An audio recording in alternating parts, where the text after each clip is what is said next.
ஆண்டவரின் இல்லம் தேடி வருகிறோம்.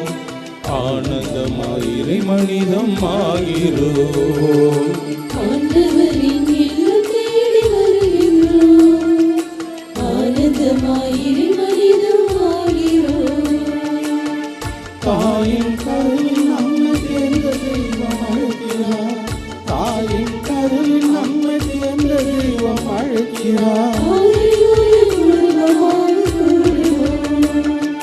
வருக வருக அன்பிலே, எழுக எழுக அருளிலே, ஒன்றி வாழ உள்ள உள்ளமிலே, ஒன்று கலந்திடவே ஆண்டவரின் இல்லம் தேடி வருகின்றோம். ஆனந்தமாயிரை மனிதம் ஆகிறோம்.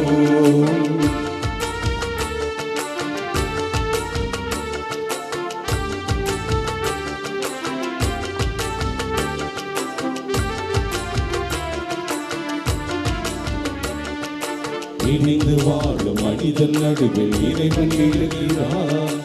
இதயம் ஒன்றி வேண்டும் போது அருளை பொழிகிறார். இணைந்து வாழும் மனிதன் நடுவில் இறைவன் எழுகிறார். இதயம் ஒன்றி வேண்டும் போது அருளை பொழிகிறார். இகமாகிட உயிருக்கெல்லாம் அருளை பொதுமையாக்குவோம். இனிமையான கனிகளாலே உலகை புதியதாக்குவோம். இறைவன் ஆட்சி மலர வேண்டும் மண்ணிலே. இதயம் சேர்ந்து எளிய குடும்பமாகவே. இதயம் சேர்ந்து எளிய குடும்பமாகவே. வருக வருக அன்பிலே, எழுக எழுக அருளிலே, ஒன்றி வாழ உள்ள உணர்விலே, ஒன்று கலந்திடவே ஆண்டவரின் இல்லம் தேடி வருகின்றோம். ஆனந்தமாயிரை மனிதம் ஆகிறோம்.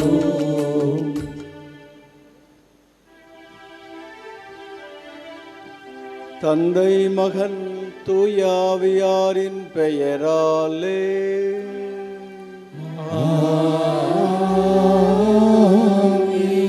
நம் ஆண்டவராகிய இயேசு கிறிஸ்துவின் அருளும் கடவுளின் அன்பும் தூய ஆவியாரின் நட்புறவும் உங்கள் அனைவரோடும் இருப்பதாக.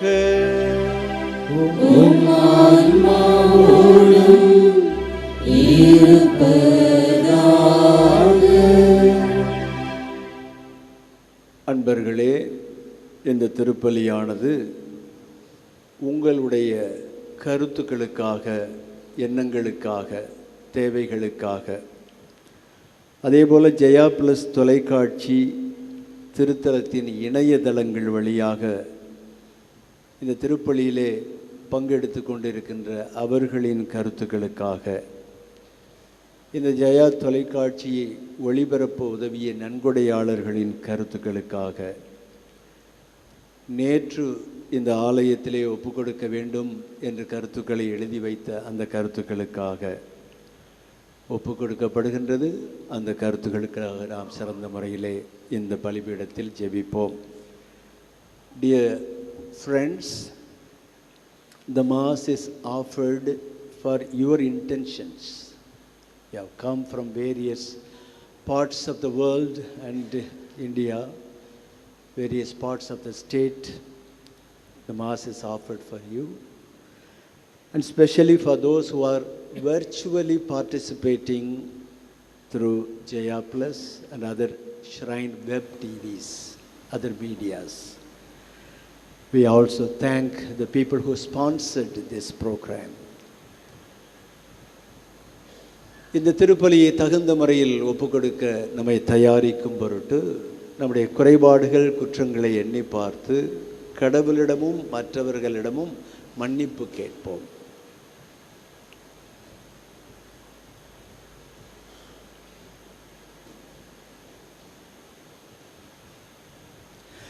எல்லாம் வல்ல இறைவனிடமும் சகோதர சகோதரிகளே, உங்களிடம் நான் பாவியனை ஏற்றுக்கொள்கின்றேன். ஏனெனில் என் சிந்தனையாலும் சொல்லாலும் செயலாலும் கடமையில் தவறியதாலும் பாவங்கள் பல செய்தேன். என் பாவமே, என் பாவமே, என் பெரும் பாவமே. ஆகையால் எப்பொழுதும் கன்னியான புனித மரியாவையும் வானதூதர் புனிதர் அனைவரையும் சகோதர சகோதரிகளே, உங்களையும் நம் இறைவனாகிய ஆண்டவரிடம் எனக்காக வேண்டிக் கொள்ள மன்றாடுகின்றேன். எல்லாம் வல்ல இறைவன் நம் மீது இரக்கம் வைத்து நம் பாவங்களை மன்னித்து நம்மை நிலை வாழ்வுக்கு அழைத்து செல்வாராக. ஆமென்.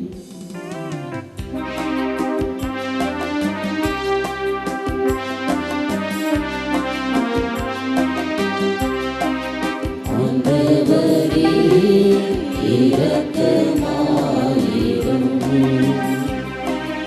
ஆண்டவரே இரக்கமாயிரும்.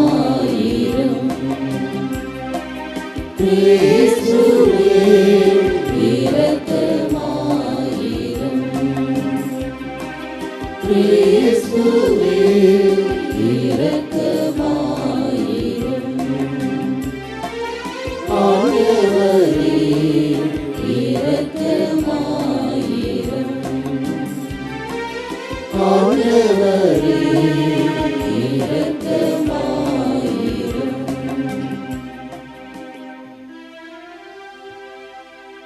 மன்றாடுவோமாக.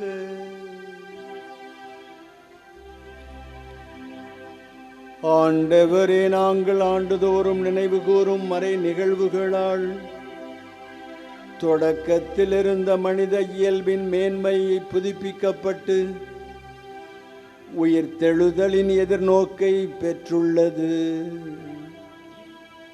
அதனால் நாங்கள் நம்பிக்கையில் கொண்டாடுவதை முடிவில்லா அன்பில் பெற்றுக்கொள்ள உமது கனிவான அருளை வேண்டுகின்றோம். உமோடு தூய ஆவியின் ஐக்கியத்தில் இறைவனாய் என்றென்றும் வாழ்ந்து ஆட்சி செய்கின்றவரும் எங்கள் ஆண்டவருமான கிறிஸ்து வழியாக உம்மை மன்றாடுகிறோம்.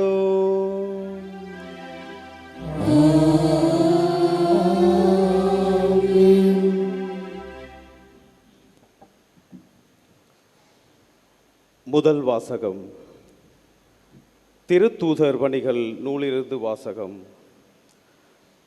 அந்நாட்களில் தலைமை குருவும் அவரை சேர்ந்த சதுசேய கட்சியினர் அனைவரும் பொறாமையால் நிறைந்து திருத்தூதரை கைது செய்து பொது சிறையில் காவலில் வைத்தனர். ஆனால் இரவில் ஆண்டவர் தூதர் சிறைச்சாலையின் கதவுகளை திறந்து அவர்களை வெளியே அழைத்து சென்று, நீங்கள் போய் கோவில் நின்று வாழ்வு பற்றி வார்த்தைகளை எல்லாம் மக்களுக்கு எடுத்து கூறுங்கள் என்றார். இதை கேட்ட அவர்கள் பொழுது விடிந்ததும் கோயிலுக்கு சென்று கற்பித்தார்கள். தலைமை குருவும் அவரை சேர்ந்தவர்களும் அனைத்து இஸ்ரேல் மக்களின் ஆட்சி பேரவையாகிய தலைமை சங்கத்தை கூட்டி திருத்தூதர்களை சிறையில் இருந்து கொண்டு வருமாறு ஆள் அனுப்பினார்கள். அந்த ஏவலர்கள் அங்கு வந்தபோது சிறையில் அவர்களை காணவில்லை. எனவே அவர்கள் திரும்பி வந்து, நாங்கள் சிறைச்சாலை உறுதியாய் பூட்டப்பட்டிருப்பதையும் காவலர் வாயில் அருகில் நின்று கொண்டிருப்பதையும் கண்டோம். ஆனால் கதவை திறந்தபோது உள்ளே எவரையும் காணவில்லை என்று அறிவித்தார்கள். இவ்வார்த்தைகளை கேட்ட கோவில் காவலர் தலைவரும் தலைமை குருக்களும் அவர்களை என்னதான் நேர்ந்திருக்கும் என்று மனம் குழம்பி நின்றனர். அப்பொழுது ஒருவர் வந்து, நீங்கள் சிறையில் அடைத்து வைத்திருந்த மனிதர்கள் அதோ கோவில் நின்று மக்களுக்கு கற்பிக்கின்றனர் என்று அவர்களிடம் அறிவித்தார். உடனே காவல் தலைவர் ஏவலர்களிடம் கோயிலுக்கு சென்று அவர்களை அழைத்து சென்றார். மக்கள் கல்லெறிவார்கள் என்று அவர் அஞ்சியதால் வன்முறை எதுவும் கையாளவில்லை. ஆண்டவரின் அருள்வாக்கு. இறைவனுக்கு நன்றி. திருப்பாடல் 34 பதிலுரை பாடல் பல்லவி. ஏழை கூவி அழைத்தான், ஆண்டவர் அவனுக்கு செவி சாய்த்தார்.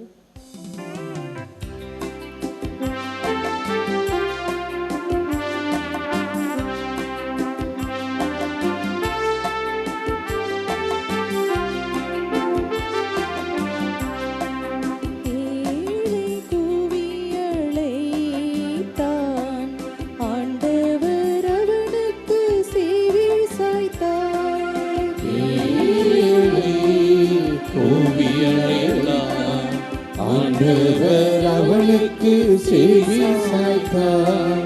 ஏழை கூவியலை அழைத்தார். ஆண்டவர் அவனுக்கு செவி சாய்த்தார். ஆண்டவரை நான் எக்காலமும் போற்றுவேன். அவரது புகழ் எப்பொழுதும் என் நாவில் ஒலிக்கும். நான் ஆண்டவரை பற்றி பெருமையாக பேசுவேன். எளியோர் இதை கேட்டு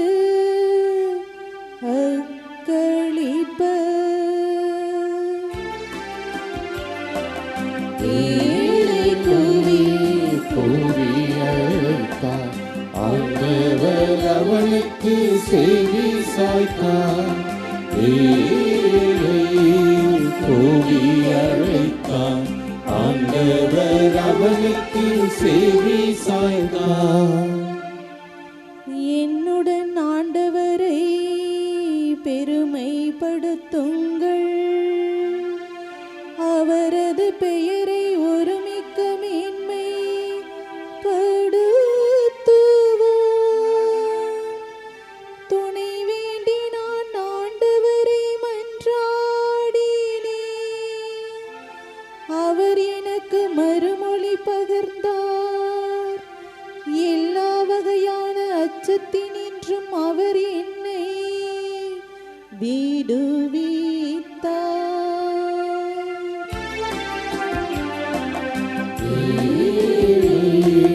கூவி அழைத்தார்.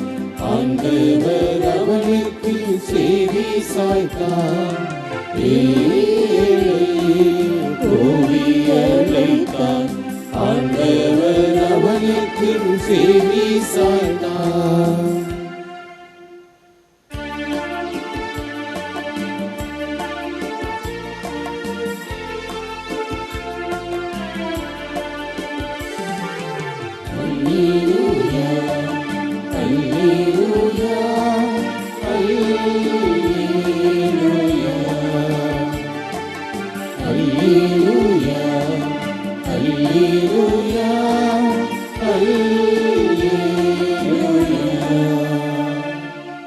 தம்முறை மகன் மீது நம்பிக்கை கொள்ளும் எவரும் அழியாமல் நிலை வாழ்வு பெறும் பொருட்டு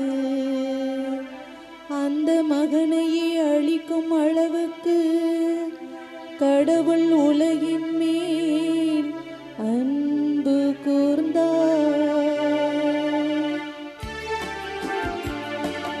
அல்லேலூயா, அல்லேலூயா, அல்லேலூயா, அல்லேலூயா, அல்லேலூயா,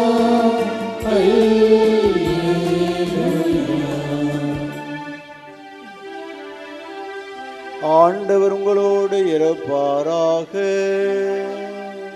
உம் ஆன்மாவோடும் இருப்பாராக. தூய யோவான் எழுதிய நற்செய்தியிலிருந்து வாசகம். ஆண்டவரே, மாட்சி உமக்கே. அக்காலத்தில் இயேசுநாதர் நிக்கோதேமிடம் கூறியது, தம் ஒரே மகன் மீது நம்பிக்கை கொள்ளும் எவரும் அழியாமல் நிலைவாழ்வு பெறும் பொருட்டு அந்த மகனையே தருமளவிற்கு கடவுள் உலகின் மேல் அன்பு கூர்ந்தார். உலகிற்கு தண்டனை தீர்ப்பு அளிக்க அல்ல, தம் மகன் வழியாக அதை மீட்க கடவுள் தன் மகனை உலகிற்கு அனுப்பினார். அவர் மீது நம்பிக்கை கொள்வோர் தண்டனை தீர்ப்புக்கு ஆளாவது இல்லை. ஆனால் நம்பிக்கை கொள்ளாதோர் ஏற்கனவே தீர்ப்பு பெற்றுவிட்டனர். ஏனெனில் அவர்கள் கடவுளின் ஒரே மகனை நம்பிக்கை கொள்ளவில்லை.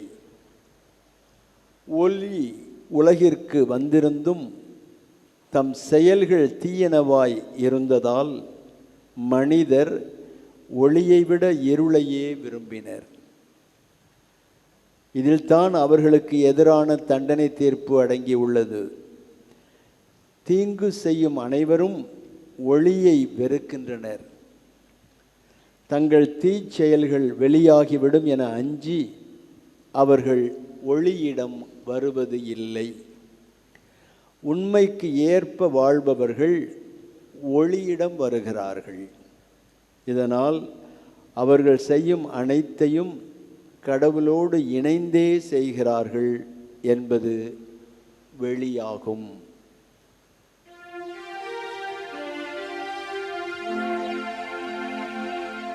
இது கிறிஸ்துவின் நற்செய்தி.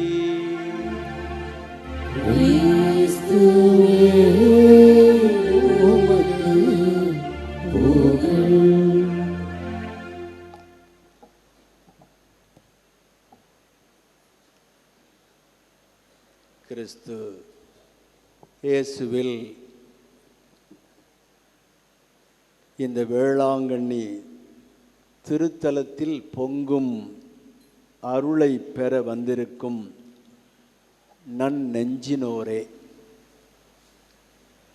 புனித அகஸ்டின், செயின்ட் அகஸ்டின் கடவுளை பற்றி எழுதும்போது அழகு, பழமை மாறாத அதேபோது புதுமை பொங்கும் பேரழகு என்று எழுதினார்.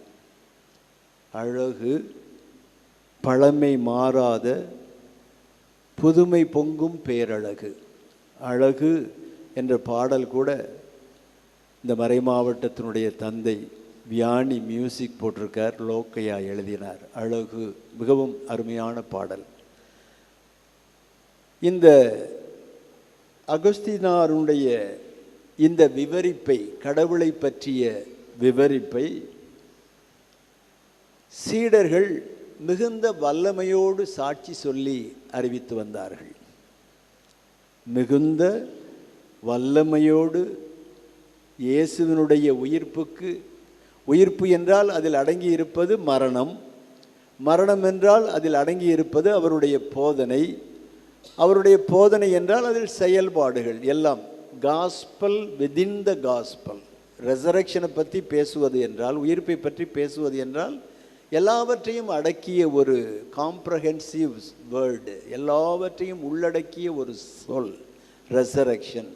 அந்த உயிர்ப்புக்கு சாட்சிகளாக, மிகுந்த வல்லமை மிக்க சாட்சிகளாக அவர்கள் இருந்தார்கள். அதனால் என்ன நடந்தது? 3000 பேர், 12 பேர், 3000 பேர், 5000 பேராக மக்கள் தொகை பெருகியது. குழுமங்கள் உருவாகின.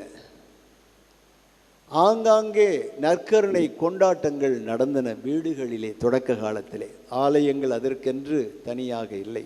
4ஆம் நூற்றாண்டிற்கு பிறகுதான் ஆலயங்கள் கட்டப்பட்டன. அதற்கு முன்னால் வீடுகளிலே தான். உங்களுக்கு தெரிந்திருக்கும் ஒருவேளை, முதல் யூக்கரிஸ்டிக் மார்டர்ஸ் என்று சொல்லப்படக்கூடிய அந்த 37 பேர் என்று நான் நினைக்கிறேன், ஃபெலிக்ஸ் என்பவருடைய வீட்டில்தான் குழுமி ஞாயிறு வழிபாட்டை கொண்டாடினார்கள். அப்பொழுது அந்த இம்பீரியல் ஆர்டர் என்ன, கூடக்கூடாது, இயேசுவினுடைய பெயரில் கூடி நீங்கள் இந்த அல்லேலூயா என்றெல்லாம் அருமையாக பாடினாளர்கள், அந்த மாதிரிலாம் பாடக்கூடாது. என்னமோ நீங்கள் இயேசுவினுடைய உடலை சாப்பிடுகிறேன் என்று சொல்லுகிறீர்கள், அதெல்லாம் கனிபாலிசம் போல தோன்றுகிறது, மனித உடலை சாப்பிடுவது போல தோன்றுகிறது என்று சட்டத்தை போட்டிருந்தார்கள். அந்த சட்டத்தை மீறி அந்த ஃபெலிக்ஸ் என்பவருடைய வீட்டிலே 37 பேர் என நான் நினைக்கிறேன், அல்லது 47 கூட இருக்கலாம், 37 சேர்ந்து ஞாயிறு வழிபாட்டை கொண்டாடுகிறார்கள். நற்கருணை பந்தியை பெற்று கொண்டார்கள். அவர்களை அரெஸ்ட் பண்ணுவதற்கு அந்த டைக்லீஷியன் மன்னனுடைய சோல்ஜர்ஸ், மாலுமிகள் வந்தார்கள் அல்லவா, அந்த சோல்ஜர்ஸ் வீரர்கள் வந்தார்கள் அல்லவா. என்ன கேட்டார்கள் தெரியுமா? Don't you know that we have the imperial order? உங்களுக்கு தெரியாதா அரச கட்டளை என்னன்னு? தெரியும். பிறகு ஏன் கூடினீர்கள்? எங்களால் கூடாமல் இருக்க முடியவில்லை. சீனே நோன் போசிமோஸ் தோமினே அப்படின்னு லத்தீனில் அதுக்கு பேர். இந்த ஞாயிறு வழிபாட்டை அது சின்ன வார்த்தையாக இருக்குது, ஆனால் அதுக்கு பொருள் பெருசு. இந்த ஞாயிறு வழிபாட்டை நாங்கள் சேர்ந்து ஆண்டவருடைய உடலை உட்கொள்ளாமல் எங்களால் இருக்க முடியவில்லை என்று சொல்லு அந்த பொருள். சீனே நோன் போசிமோஸ் தோமினே. தோமினேன்னா ஆண்டவர், ஆண்டவருடைய நாள் அதை குறிக்கிறது. அந்த டைமில் ஞாயிறு வழிபாடு கட்டாயமாக்கப்படவில்லை, ப்ரிசெப்ட் ஆஃப் த சர்ச் இல்லை. ஞாயிற்றுக்கிழமை பூசைக்கு போகலன்னா சாவான பாவம்னு திருச்சபை போதிச்சது அல்லவா, அதெல்லாம் அப்போ இல்லை. அப்பொழுது கூட இந்த சீடர்கள், அந்த சீடர்களுடைய வழித்தோன்றர்கள் அவர்களுடைய சக்தி வாய்ந்த அந்த சான்றை எண்ணி இயேசுவினுடைய உடலை கொண்டாடுவதற்காக நற்கருணை பந்தியிலே கொண்டாடினார். அப்படியா என்று அவர்கள் அத்தனை பேரையும் கொன்று விட்டார்கள். டஸ்கனி என்ற இடத்தில் நடந்த சம்பவம் இன்றைக்கும் வரலாற்றில் நீங்கள் போய் கூகுளில் போய் search the first eucharistic martyrs என்று நீங்கள் போட்டு பாருங்கள். யாருடைய வீட்டில் நடந்தது, என்ன பதில் சொன்னார்கள், என்ன கேள்வி கேட்டார்கள் என்பதெல்லாம் வரலாற்று பூர்வமாக எழுதப்பட்டிருக்கிறது. ஞாயிறு கடன் திருநாள் என்று சொல்லாத காலத்திலும் கூட கடன் திருநாள் என்று சொன்ன பிறகு நமக்கு இன்னும் அதற்கு அதிக ஆர்வம் இருக்க வேண்டும். எனவே கிறிஸ்துவில் அன்பார்ந்த சகோதர சகோதரிகள், இந்த நாட்களினுடைய வாசகங்களை எல்லாம் 2 சொற்களில் நாம் அடைத்து விடலாம். கேப்சியூல் ஃபார்ம், மாத்திரை சாப்பிட்றது மாதிரி 2 சொற்களில். The greatest commandment, the greatest commission, ரெண்டும். பெரிய ஆகச்சிறந்த ஒரு கட்டளை.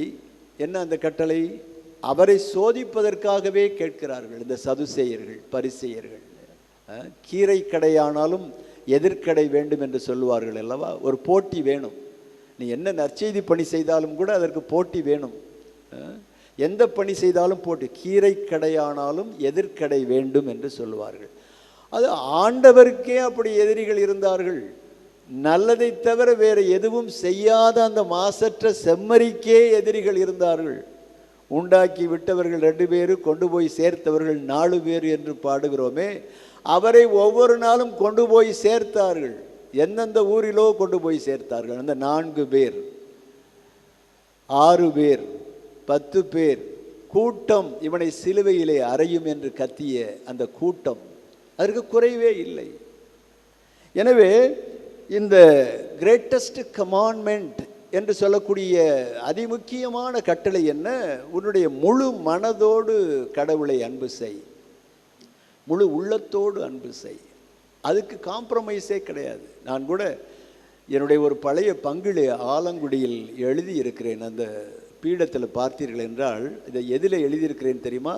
காதை வரைந்து காதிலே எழுதியிருக்கிறேன். பீடத்தில் பார்த்தீங்கன்னா, உன் கடவுளாகிய ஆண்டவரை மட்டுமே நீ அன்பு செய். அந்த கொம்பு ஊதி அவங்க அனௌன்ஸ் பண்ணுறாங்கள, காது முக்கியம். திருப்பலியிலேயே 2 பகுதி தான் இருக்குது. ஒன்று கடவுள் பேசுவது, இன்னொன்று இறைமக்கள் பேசுவது. 2 பகுதி தான். பாடல் இருக்கிறது, அதெல்லாம் இல்லை என்று நான் சொல்லவில்லை. ஆனால் அதனுடைய அமைப்பு முறைகள். எப்பொழுது கடவுள் பேசுகிறார்? வாசகங்கள் வாசிக்கப்படும் போது கடவுள் பேசுகிறார். நான் என்ன செய்கிறேன்? இந்த மினிஸ்டர், இந்த ப்ரிசைட் பண்ணுற குரு என்ன செய்கிறார்? லெண்டிங் த லிப்ஸ், லோன் கொடுக்குறார். யாருக்கு? கடவுளுக்கு. கடவுளுக்கு லோன் கொடுக்கிறார். என்னுடைய உதடுகளை கடவுளுக்கு கடனாக கொடுக்கிறேன். ஆனால் பேசுவது யார்? கடவுள். எப்பொழுது? இறை வார்த்தையை வாசிக்கும் போது. திருப்பி நான் யாருக்கு இந்த உதட்டை லோன் கொடுக்குறேன்? கடவுளுக்கு கொடுத்த பிறகு உங்களுக்கு கொடுக்கிறேன். நீங்கள் பேசுகிறீர்கள். திருப்பலி முழுக்க உள்ள ஜெபங்கள் எல்லாம் நீங்கள் ஜெபிப்பது தான். உங்களுக்கு நான் கடன் கொடுக்கிறேன். காது முக்கியம். 2 பேர் பேசும்போதும் காது ரொம்ப முக்கியம். உன் கடவுளாகிய ஆண்டவரை மட்டுமே அன்பு செய் என்று சொல்ல. இந்த யாருக்கு நாம் பிரசங்கம் வைக்கிறோமோ அவங்கள நம்ம அன்பு செய்யலைன்னா பிரசங்கமே வைக்கக்கூடாது அப்படின்னு ஒரு 100 ஆண்டுகளுக்கு முன்னால் ஒரு டொமினிக்கன் சாமியார் மேக்னல் என்ற வின்சென்ட் மேக்னல் என்பவர் எழுதியிருக்கிறார். யாருக்கு நீங்கள் ப்ரீச் பண்ணணும்னு நினைக்கிறீங்களோ உங்களை அன்பு செய்யணும். நேற்று மாலையே நான் உங்களுக்காக ஜெபித்தேன், உங்கள் முகத்தை பார்க்கவில்லை, உங்களுக்காக நான் ஜெபித்து கொண்டிருந்தேன். அவர் என்ன சொல்கிறார் தெரியுமா? அப்படி நீ அவர்களை அன்பு செய்யவில்லை என்றால் ப்ரீச் பண்ணாத, உனக்கே ப்ரீச் பண்ணிக்க என்று சொல்லுகிறார். ஏன்? அன்பு செய்ய வேண்டும் என்பதற்காக. எவ்வளவு அருமையாக சொல்கிறார். பிரான்சிஸ் ஆஃப் அசிசி அதற்கு சில நூற்றாண்டுகளுக்கு முன்னால் என்ன சொல்கிறார் தெரியுமா? இந்த சக்தி வாய்ந்த சாட்சியம் கூறுகிறத அந்த வாழ்வு இருக்கிறது அல்லவா, அது எதன் மூலம் வருகிறது? Preaching is one method. Preaching, பேசுவதன் மூலம். அதிலே 2 வகை இருக்கிறது, நான் சொல்லுகிறேன். இந்த ப்ரீச்சிங், பிரான்சிஸ் ஆஃப் அசிசி என்ன சொல்லுவார்? Preach always, use words only if they are needed. எப்போதுமே அதை எப்போதுமே போதியுங்கள், ஆனால் தேவைப்படில் வார்த்தைகளை பயன்படுத்துங்கள் என்று சொல்லுகிறார். இதை விட அற்புதமாக யாராவது சொல்ல முடியுமா? பிரான்சிஸ் ஆஃப் அசிசி அவர் எவ்வளவு எளிமையானவர், எவ்வளவு வசதி வாய்ப்புகளோடு அவர் இருந்திருக்கலாம். இங்கே கூட நம்ம சவேரியார் இங்கே வந்து எல்லாம் வேதம் போதித்தார் அல்லவா, தூத்துக்குடி இந்த மாதிரி பகுதிகளில் அந்த கேத்தலிக்ஸு. அவர் வந்து அந்த டைமில் நுன்ஷியோவாகவும் வந்தார். அவர் நினைத்திருந்தால் அந்த கோவாவில் அவருடைய மாளிகையிலேயே உட்கார்ந்துருக்கலாம், ரத்ன கால் போட்டு உட்கார்ந்துருந்துருக்கலாம். ஆனால் அப்படி வேகமாக நடப்பாராம். இன்னும் 2-3 பேரை இயேசுவுக்கு கொண்டு வர வேண்டும், இயேசுவை அறிவிக்க வேண்டும் என்று. இந்த கடற்கரையில் அவர் சென்றிருக்கிறார். ஐ திங்க் 2 முறை சென்றிருக்கிறார் என்று நான் நினைக்கிறேன். அப்பொழுது இந்த வேளாங்கண்ணியில் காட்சிகள் வரலை, மாதா தோன்றவில்லை. அதற்கு பிறகுதான் தோன்றியிருக்க வேண்டும். அப்படி தோன்றியிருந்தால் அவர் அவருடைய குறிப்பிலே எழுதியிருப்பார், இன்னாசியாருக்கு எழுதி வைத்திருந்தார் அல்லவா. இந்த கடற்கரையில் நீங்கள் பார்க்க போகிறீர்களே கடற்கரை, அந்த அல்லது பார்த்திருப்பீர்களே, அதில் அவர் குதிரையில் சென்றதாக குறிப்புகள் உள்ளன. நாகப்பட்டினத்திற்கு சென்றார். நாகப்பட்டினத்தில் 8000 பேர் 9000 பேர் ஒரு நேரத்தில் கத்தோலிக்கர்கள் இருந்தார்கள். டச் வந்த பிறகு அவர்கள் வேளாங்கண்ணி பக்கமாக வந்தார்கள். எனவே இந்த 2 சொற்களிலே அடங்கிவிடும். கிரேட்டஸ்ட் கமாண்ட்மெண்ட், அது மத்தேயுவிலிருந்து எடுக்கப்பட்டது. உன் கடவுளாகிய ஆண்டவரை அன்பு செய், அயலாரை அன்பு செய், முழு உள்ளத்தோடு அன்பு செய். 2வது என்ன? இந்த உயிர்ப்புக்கு சாட்சிகளாக இரு, உலகெங்கும் போய் இரு. நம்ம விவேகானந்தர் எவ்வளவு பெரிய அறிவாளி, நாம் சொல்லி தெரிய வேண்டிய அவசியம் இல்லை. அவர் அந்த ராமகிருஷ்ண மிஷன் என்ற அந்த ஒரு இயக்கத்தை ஆரம்பித்தார் அல்லவா. அதை ஆரம்பிக்கிறதுக்கு முன்னாடி என்ன செய்தார் தெரியுமா? மார்க்கு எழுதிய நற்செய்தியை வாசித்தார் விவேகானந்தர். ராமகிருஷ்ண உங்களுக்கு தெரியும், சன்னியாசி. அவரை பார்த்தால் கடவுளை பார்ப்பது போல இருக்கும். அவருடைய சீடர் இவர் தன்னுடைய இயக்கத்தை ஆரம்பிப்பதற்கு முன்னால் எதை படித்தார்? மார்க்கு எழுதிய நற்செய்தியை வாசித்தார். என்றைக்கு அதை ஆரம்பித்தார் தெரியுமா? டிசம்பர் 25. டிசம்பர் 25 என்ன? இயேசு பிறந்த நாள். அன்றைக்கு தான் அதை வரலாற்றை போய் பாருங்கள். எனவே இந்த கிரேட்டஸ்ட் கமிஷன், இயேசுவுக்கு சான்று பகர்தல் என்பது எல்லோருடைய வாழ்க்கையிலும் நடக்கக்கூடிய ஒன்று. அது தொடர வேண்டும். இருள் இன்னும் சூழ்ந்து கொண்டு இருக்கிறது. அதனால்தான் பிளஸட் மதர் அன்னை மரியாள் தன்னுடைய தாய்மை பணியை ஒரு நிறைவுற்றதாக நினைக்கவில்லை. காரணம், இந்த மிஷன் என்று சொல்லப்படக்கூடிய பணி தொடர்கிறது. பணி எப்பொழுதெல்லாம் தொடர்கிறதோ, தொடர வேண்டும் என்று உள்ளதோ, அப்பொழுதெல்லாம் அவருடைய தாய்மையும் தொடர்கிறது. அதனால்தான் உங்களை எல்லாம் சேர்த்து இங்கு அழைத்து வந்திருக்கிறார் இந்த ஆலயத்திற்கு. எல்லா இனத்தாரையும் சீடராக்குங்கள் என்று சொன்னார். எல்லா இனங்களும் சீடர். நாம் பாதங்களை கழுவுகிறோம், திருப்பி பாதங்களை கழுவி விட்டு நம்மிடம் இருக்கின்ற குறுகிய வட்டங்களால் ஜாதியம் அல்லது இனவாதம், சுயநலம், பேராசை போன்ற துண்டுகளால் திருப்பி அந்த காலை அழுக்கு செய்து விடுகிறோம். பாதங்களை கழுவுகிறோம், அதை மீண்டும் அழுக்கு செய்து விடுகிறோம். நாம் ப்ரொக்ளமேஷன் கொடுப்பதற்கு நேர் மாறாக அதில் நடந்து விடுகிறோம். இயேசு கிறிஸ்துவில் அன்பார்ந்தவர்களே, இந்த அன்பென்னும் பிடியில் அகப்படும் மலையே என்று மாணிக்க வாசகர் சொல்கிறார். அன்பென்னும் பிடியில் அகப்படும் மலையே. நல்லா பாருங்க அந்த வார்த்தையை. மலை, அந்த மலை நற்செய்தி போதிப்பது இன்றைக்கு எளிதான காரியம் அல்ல. ஏற வேண்டிய மலை, அதுவும் நேரடியாக நற்செய்தியை போய் போதிப்பதற்கு எரிச்சல் வருகிறது சில பேருக்கு. அதுவும் இந்த காலத்தில் லவுட் ஸ்பீக்கர் போய் எங்கே பார்த்தாலும் நாய்ஸு, அது மாதிரியெல்லாம் செய்யக்கூடாது. ஆனால் நற்செய்தியை அறிவிக்க வேண்டும், நற்செய்தியை அறிவிக்கணும். அன்பென்னும் பிடியில் அகப்படும் மலையே. I will try to translate that in English. அன்பென்னும் பிடியில், with a catch of love you catch the mountain. You are enabled to catch the mountain, even the mountain, if that catch is based on love.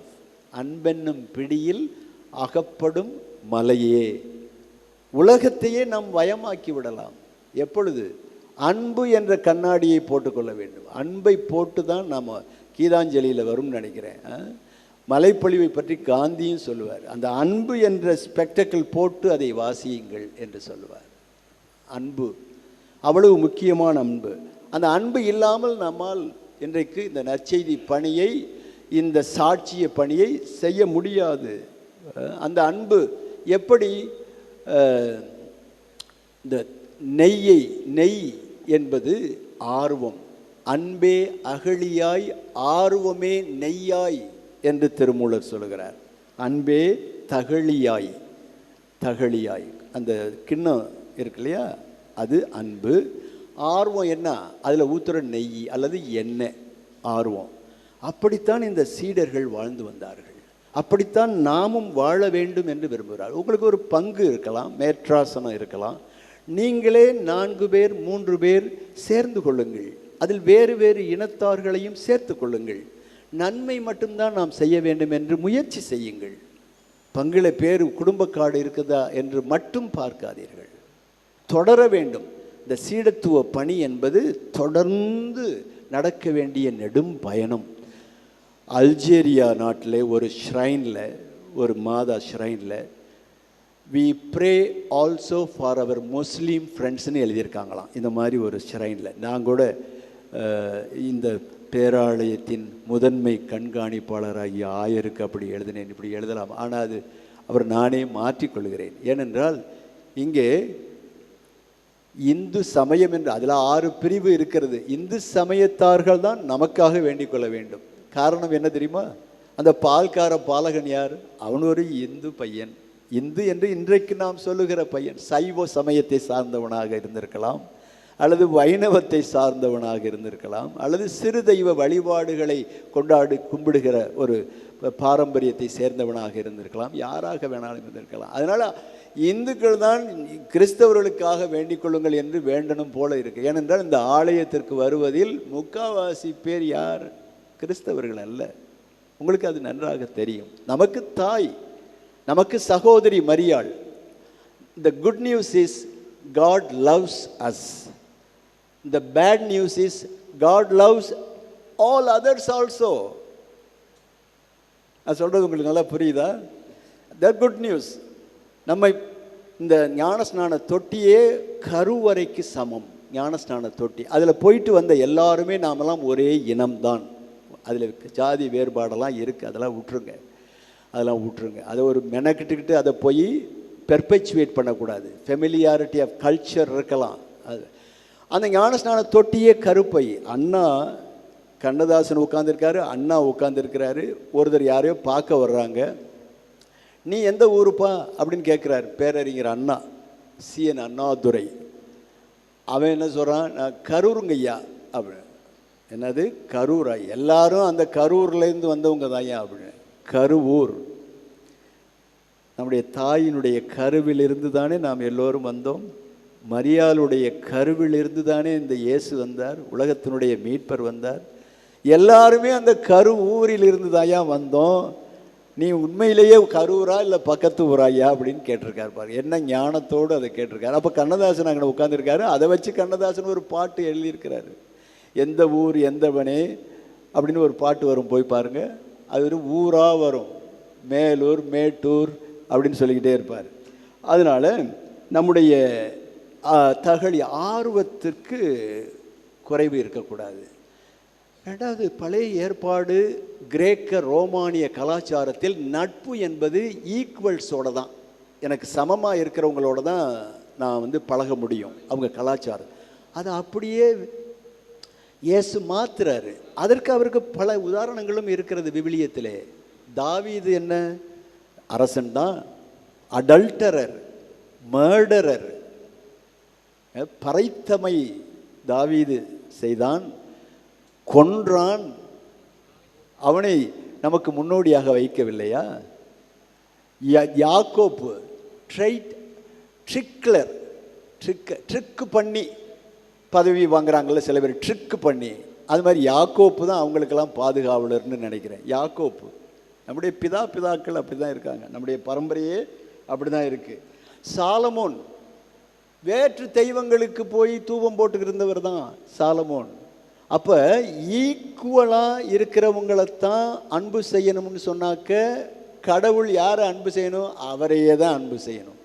ஆனால் நம்மை பார்த்து நண்பர்கள் என்று சொல்கிறார் அருளப்பர் நற்செய்தியிலே. அவருடைய சீடர்களிலே பாருங்களே, ஒருத்தர் காட்டி கொடுக்கிறார், ஒரு ஓடி விடுறாங்க, பாதி பேர் ஓடிட்டாங்க, இன்னொருத்தர் டினை பண்ணுறாரு, அவர்களையும் நண்பர்கள் என்று அழைக்கிறார், அவர்களையும் நண்பர்கள் என்று அழைக்கிறார். அந்த பக்குவம் நமக்கு வேணும். நமக்கு எதிராக நடப்பவர்களை பார்த்து, கண்களை பார்த்து அவர்களுக்கு நாம் ஜெபிக்க கற்றுக் கொடுக்க வேண்டும். அதுதான் உண்மையான ஸ்ட்ரெங்க். அதற்கு யார் மாடல்? இயேசுதான் மாடல். பார்த்தீங்களா? இப்போ அந்த 3 பேரும், ஒருதன் காட்டி கொடுத்தான், ஒருதன் டினை பண்ணான், மற்ற பேரெல்லாம் ஓடி போயிட்டாங்க. ஐயோ எனக்கு அவருக்கு சம்மந்தமே இல்லைன்னு ஓடி போயிட்டாங்க. அவர்கள் செய்வதற்கு 24 மணி நேரத்துக்கு முன்னாடி என்ன செய்கிறாரு? நண்பர்கள் என்று அழைக்கிறார். நம்முடைய பிதாக்களிலே இப்போ நான் சொன்னேன் இந்த வரலாறு, இவர்களெல்லாம் நமக்கு முன்னோடிகள் என்று இருக்கிறது. கிறிஸ்து தான் நமக்கு கீழே உள்ளவர்களையும் நம்மளோடு சமமாக இல்லாதவர்களையும் நாம் இறங்கி அன்பு செய்ய வேண்டும் என்று கட்டளை பிறப்பித்தார். அப்படி செய்தால்தான் அந்த மனு அவதாரத்திற்கு பொருள் இருக்கிறது. தேவநேய பாவனர் என்ற மிகச்சிறந்த அறிஞர், தமிழ் மொழி ஆராய்ச்சி, மொழி ஞாயிறு என்று கூட அவர் 2 காரியம் சொல்கிறார். நீங்கள் நற்செய்தியை அறிவிக்க வேண்டும். சீடர்கள் அப்போஸ்தலர் பணியில் நற்செய்தியை அறிவித்தார்கள். நேற்று சொன்னேன் இல்லையா, பாதங்களில் கொண்டாந்து பணத்தை வச்சாங்க. எதுக்கு அந்த பணம்? மற்றவனுக்கு வாழ்வு கொடுக்க வேண்டும் என்பதற்காக. துச்சமாக தங்கள் உடைமைகளை விற்று, இப்போ இந்த காலத்தில் அடுத்தவர்களுடைய உடைமைகளை விற்று கூட கொண்டாடுவாங்க, அல்லது கொடுக்கவும் மாட்டாங்க. அப்படியெல்லாம் இருக்கு இன்றைக்கு. அந்த தேவநேய பாவனர் 2 விஷயம் சொல்கிறார்.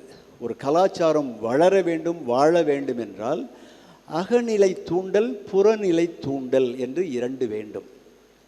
எல்லாம் பெரிய டாபிக் அப்படி போல் தோன்றுகிறது. என்னது அகநிலை தூண்டல்?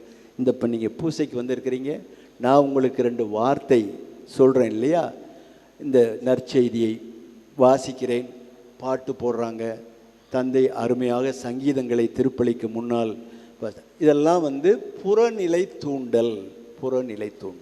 அகநிலை தூண்டல்னா நாவல் எழுதணும், கிறிஸ்துவை மையமாக வைத்து, நற்செய்தியை மையமாக வைத்து வில்லுப்பாட்டு செய்யணும், நாட்டியங்கள் செய்யணும், கலை அம்சங்களை கண்டுபிடிக்க வேண்டும், சினிமா தயாரிக்கணும்.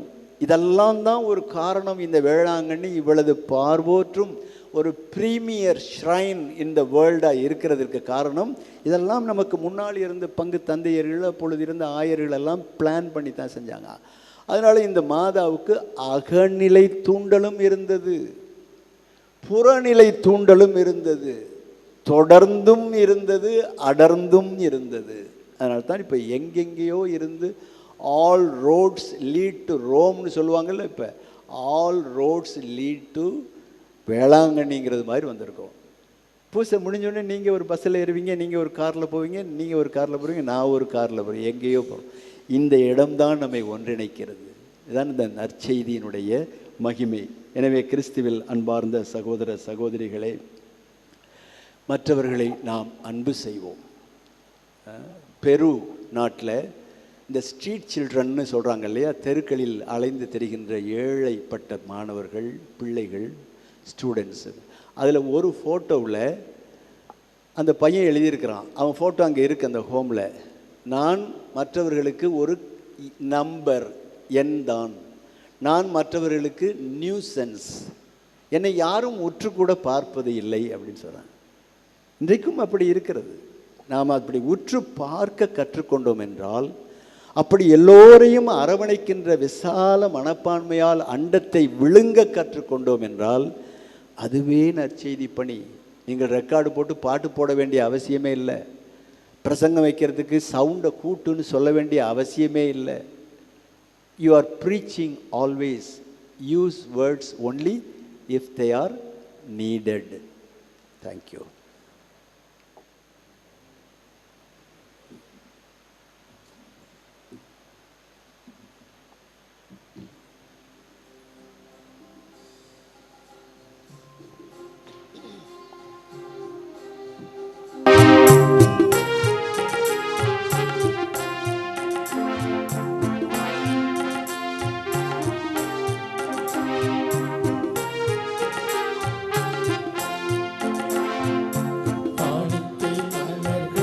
கொண்டு வந்து கனிவாயிடுவார்.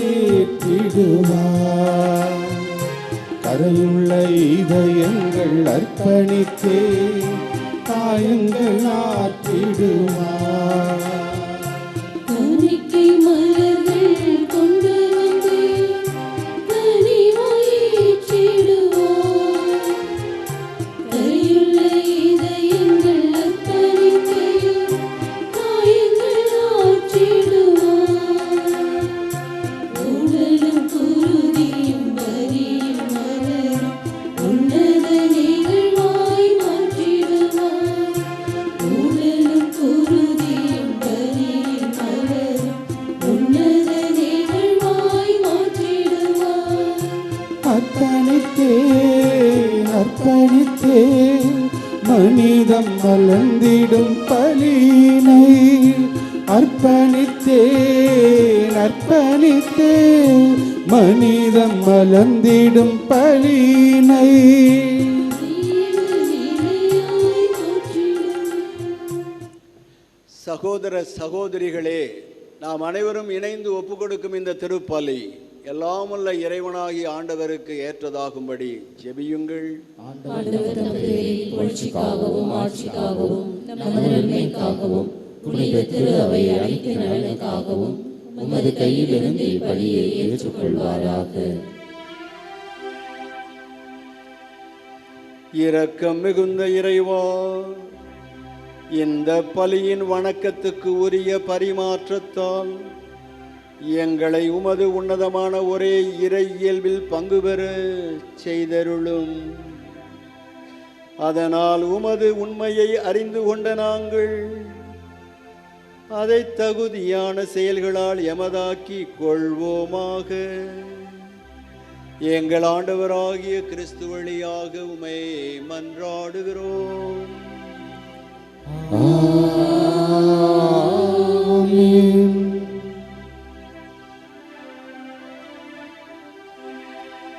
ஆண்டவர் உங்களோடு இருப்பாராக.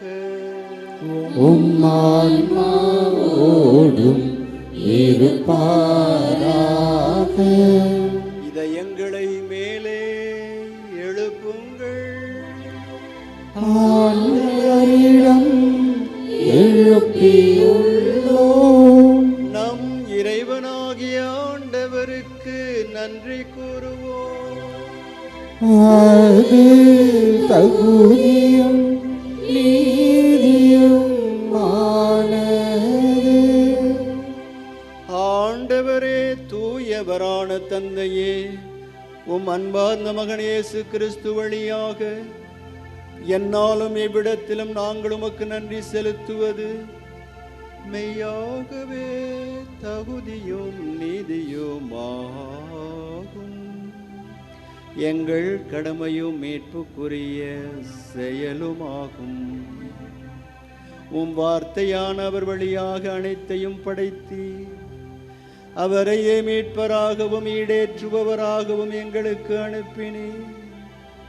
அவர் தூய ஆவியால் உடலெடுத்து கன்னிமரியாளிடமிருந்து பிறந்தார். அவர் உமது திருவுளத்தை நிறைவேற்றி புனித மக்களை உமக்கு பெற்றுத்தர தம் கைகளை விரித்து பாடுபட்டார். அவர் சாவை வென்றார், உயிர்ப்பு உண்டு என தமது உயிர்ப்பினால் வெளிப்படுத்தினார். ஆகவே வானதூதரோடும் புனிதர்கள் அனைவரோடும் நல்மனம் கொண்ட மக்கள் யாவரோடும் சேர்ந்து நாங்கள் உமது மாட்சியை புகழ்ந்துரைத்து ஒரே குரலில் பாடுவதாவது: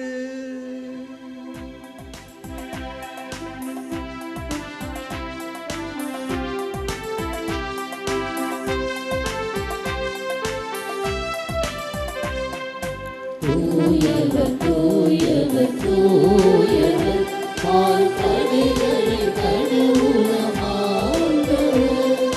விண்ணகமும் மண்ணகமும் உமது மாட்சியால் நிறைந்துள்ளன.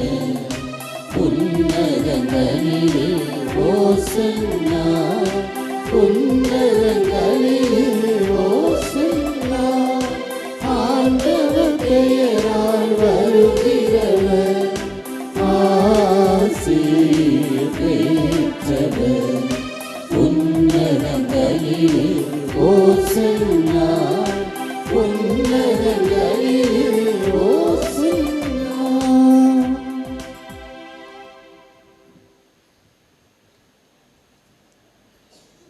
ஆண்டவரே, நீர் மெய்யாகவே தூயவர், தூய்மை அனைத்திற்கும் ஊற்று. ஆகவே உம்முடைய ஆவியை பொழிந்து இக்காணிக்கைகளை தூய்மைப்படுத்த உம்மை வேண்டுகிறோம். இவ்வாறு எங்கள் ஆண்டவர் இயேசு கிறிஸ்துவின் திரு உடலும் திரு இரத்தமுமாக எங்களுக்கு இவை மாறுவனவாக.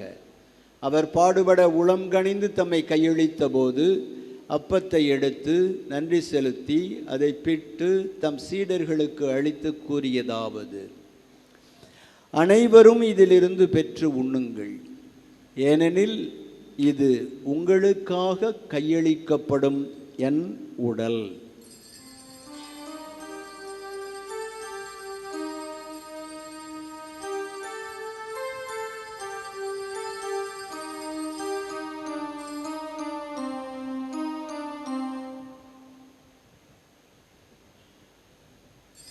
அவ்வண்ணமே உணவருந்திய பின் கிண்ணத்தை எடுத்து மீண்டும் உமக்கு நன்றி கூறி தம் சீடர்களுக்கு அளித்து அவர் கூறியதாவது: அனைவரும் இதிலிருந்து பெற்று பருகுங்கள், ஏனெனில் இது புதிய நிலையான உடன்படிக்கைக்கு உரிய என் இரத்தத்தின் கிண்ணம்.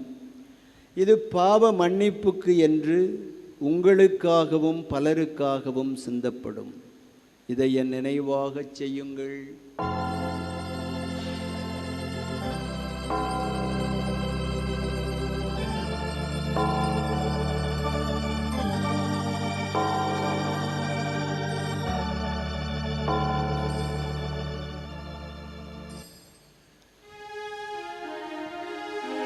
இது நம்பிக்கையின் மறைபொருள்.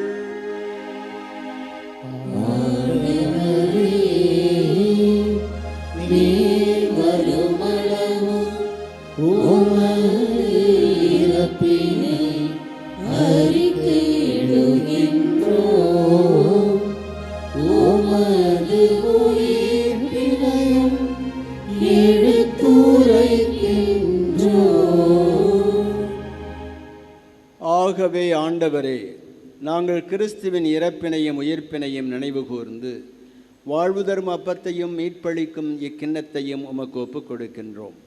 உம் திருமுன் நின்று உமக்கு ஊழியம் புரிய தகுந்தவர்களென எங்களை ஏற்றுக்கொண்டீர். எனவே உமக்கு நன்றி செலுத்துகின்றோம். மேலும் கிறிஸ்துவின் உடலிலும் இரத்தத்திலும் பங்கு கொள்ளும் எங்களை தூய ஆவியார் ஒன்று சேர்க்க வேண்டுமென உம்மை தாழ்மையுடன் மன்றாடுகிறோம். ஆண்டவரே, உலகெங்கும் பரவி இருக்கும் உமது திரு அவையை நினைவு கூர்ந்தருளும். எங்கள் திருத்தந்தை லியோ, எங்கள் ஆயர் டி சகாயராஜ் ஆண்டகை, எல்லா திருநிலையினர் ஆகிய அனைவரோடும் உமது திரு அவை அன்பில் நிறைவு பெறச் செய்தருளும். மேலும் உயிர்த்தெழும் எதிர்நோக்குடன் துயில் கொள்ளும் எங்கள் சகோதர சகோதரிகளையும் இறந்தோர் யாவரையும் இரக்கத்துடன் நினைவு கூர்ந்து உமது திருமுக ஒளியினுள் ஏற்றருளும். எங்கள் அனைவர் மீதும் இரக்கமாயிரும். கடவுளின் கன்னித்தாயான புனித மரியா, அவருடைய கணவரான புனித யோசேப்பு, புனித திருத்தூதர்கள், இவ்வுலகில் உமக்கு உகந்தவர்களாயிருந்த புனிதர் அனைவருடனும் நாங்கள் நிலைவாழ்வில் பங்கு கொள்ளும் தகுதி பெற்று உம் திருமகன் இயேசு கிறிஸ்து வழியாக உம்மை புகழ்ந்தேத்தும் வரம் அருள மன்றாடுகிறோம். இவர் வழியாக, இவரோடு, இவரில் எல்லாம் வல்ல இறைவனாகிய தந்தையே,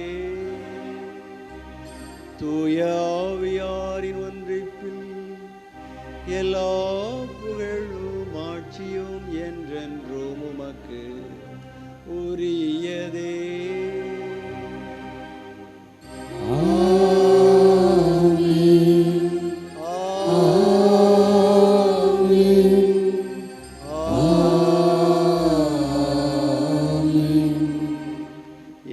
கடவுளை அப்பா தந்தை என அழைக்க நமக்கு கற்பித்திருக்கின்றார். அவருடைய வார்த்தையில் நம்பிக்கை வைத்து, அன்னை மரியாளுடைய பரிந்துரையில் நம்பிக்கை வைத்து பரமதந்தையை நோக்கி ஜெபிப்போம். விண்ணுலகில் இருக்கிற எங்கள் தந்தையே, உமது பெயர் தூயது என போற்றப் பெறுக. உமது ஆட்சி வருக. உமது திருவுளம் விண்ணுலகில் நிறைவேறுவது போல மண்ணுலகிலும் நிறைவேறுக. எங்கள் அன்றாட உணவை இன்று எங்களுக்கு தாரும். எங்களுக்கு எதிராக குற்றம் செய்வோரை நாங்கள் மன்னிப்பது போல எங்கள் குற்றங்களை மன்னியும். எங்களை சோதனைக்கு உட்படுத்தாதையும், தீமையிலிருந்து எங்களை விடுவித்தருளும். ஆண்டவரே, தீமைகள் அனைத்திலும் இருந்து எங்களை விடுவித்து எங்கள் வாழ்நாளிலேயே அமைதியை கனிவுடன் அருள உம்மை மன்றாடுகிறோம். உமது பேரிரக்கத்தின் உதவியால் நாங்கள் எல்லா விதமான பாவங்களிலிருந்தும் எப்போதுமே விடுதலை பெற்று யாதொரு தேவையற்ற கலக்கமும் இன்றி நலமாயிருப்போமாக. நாங்கள் எதிர்நோக்கி இருக்கும் பேரின்பத்திற்காகவும் என் மீட்பராகிய இயேசு கிறிஸ்துவின் இரண்டாம் வருகைக்காகவும் காத்திருக்கின்றோம். ஆண்டவரே இயேசு கிறிஸ்துவே, அமைதியை உங்களுக்கு விட்டு செல்கிறேன், என் அமைதியையே உங்களுக்கு அளிக்கிறேன் என்று உம் திருத்தூதர்களுக்கு மொழிந்தீரே. எங்கள் பாவங்களை பாராமல் உமது திரு அவையின் நம்பிக்கையை கண்ணோக்கி உமது திருவுளத்திற்கு ஏற்ப இந்த திரு அவைக்கு அமைதியையும் ஒற்றுமையையும் அளித்தருள்வீராக. என்றென்றும் வாழ்ந்து ஆட்சி செய்கின்றவர் நீரே. ஆமென். ஆண்டவருடைய அமைதி உங்களோடு என்றும் இருப்பதாக. ஒருவருக்கு ஒருவர் அமைதியை அறிவித்துக் கொள்ளுவோம். அமைதி உங்களோடு இருப்பதாக. உலகின் பாவங்களை போக்கும் இறைவனின் செம்மறியே, எங்கள் மேல் இரக்கமாயிரும். உலகின் பாவங்களை போக்கும் இறைவனின் செம்மறியே, எங்கள் மேல் இரக்கமாயிரும். உலகின் பாவங்களை போக்கும் இறைவனின் செம்மறியே, எங்களுக்கு அமைதியை அளித்தருளும். இதோ இறைவனின் செம்மறி, இதோ உலகின் பாவங்களை போக்குகின்றவர். செம்மறியின் இந்த திரு விருந்துக்கு அழைக்க பெற்ற நாம் யாவருமே பேறு பெற்றோர். ஆண்டவரே, எழுந்தருள நான் தகுதியற்றவன். ஆனால் ஒரு வார்த்தை மட்டும் சொல்லி அருளும், எனது ஆன்மா நலமடையும். கிறிஸ்துவின் திரு உடலும் இரத்தம் நம்மை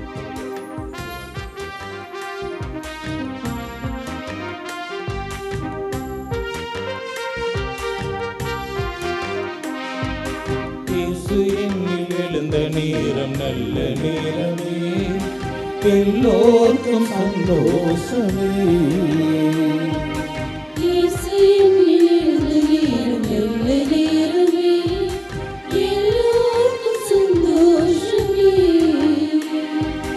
மாறும் என்னில் இயேசுவே, வாரும் என்னில் இயேசுவே, வாரும் வாரும் நல்ல இயேசுவே.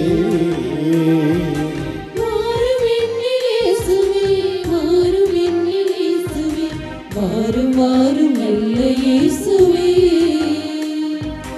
இயேசு என்னில் எழுந்த நேரம் நல்ல நேரமே, எல்லோருக்கும் சந்தோஷமே. இயேசு என்னில் எழுந்த நேரம் நல்ல நேரமே, எல்லோருக்கும் சந்தோஷமே.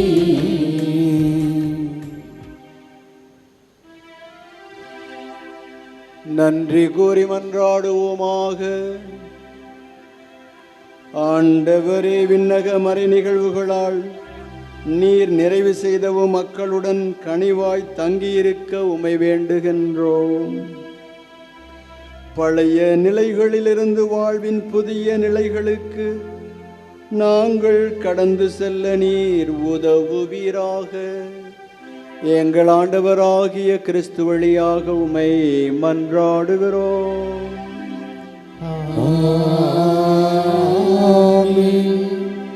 ஆண்டவர் உங்களோடு இருப்பாராக.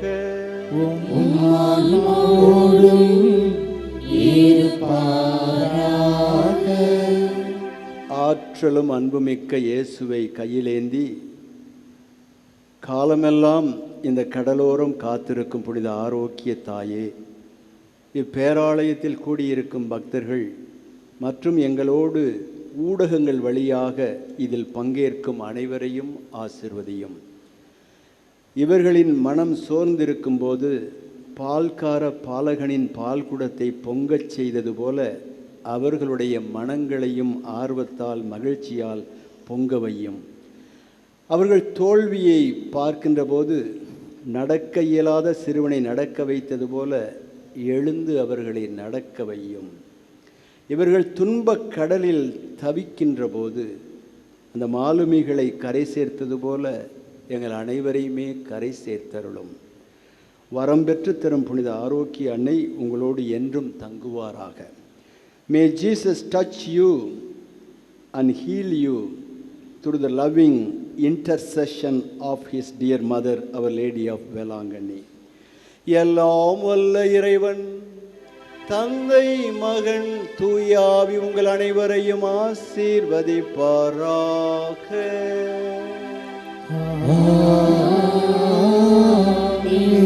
சென்று வாழுவோம். திருப்பலி நிறைவுற்றது.